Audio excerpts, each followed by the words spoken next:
man management. There was Sehwag batting with me in the middle, and we were chasing that night 320 where I took my shirt off.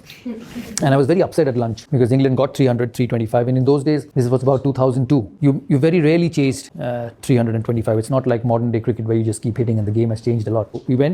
We started very well, both of us. And after 7 overs, we were about 70 for no loss. I was batting on 40 odd and Sehwag was also batting. So Ronnie Irani was bowling from this end. And I went up to Viru and said, we've got a good start. I think we can get this total, but don't get out. We've played the harder bowlers. There's a weaker bowler coming in. Let's just keep taking 6-7 runs and over because that's what we need. He said, yeah, fine, no problem.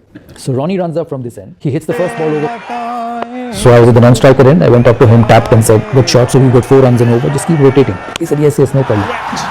So he goes back to his end. The next ball, Ronnie pitches it up. He hits it over the top, over mid-on. 1 bounce 4. So I again go up to him and said, well played, good shot. We've got 8. So you can still take single. He said, yes, no problem, singles.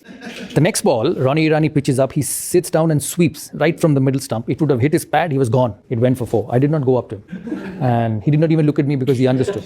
So he turned his face, took guard and batted again. The next ball, he again hit him over covers to 6. So there were 5 balls. He hit 5 boundaries. And the 6th ball, he took a single. And as he was walking past me and said, I've taken a single. We got 22 runs that over. He smashed him. He was so good. So I was furious at the other end because he did not listen to me. So I had 2 options. Either I woke up at the middle and given him my peace of mind. So I took a couple of minutes to pull myself back and went up to him and I said, keep concentrating. So I didn't tell him anything. He played an absolute blinder of a knock and we won. We finished the game, we won. And as I sat in this dressing room upstairs, he was slightly far away from me and I was sitting here. I kept thinking to myself, I said, today you won this game because that gentleman at the other end just took the opposition bowler on. And I say this to all of you here because sometimes as a leader, when you work with different people, you have your own way of doing things, your own way of being successful, and you go and tell him, hey, this is the way I think is right. Let's do it. And we'll win that way. But there's the other person who's more talented, who's more gifted, who looks at things differently and probably has a better solution than you.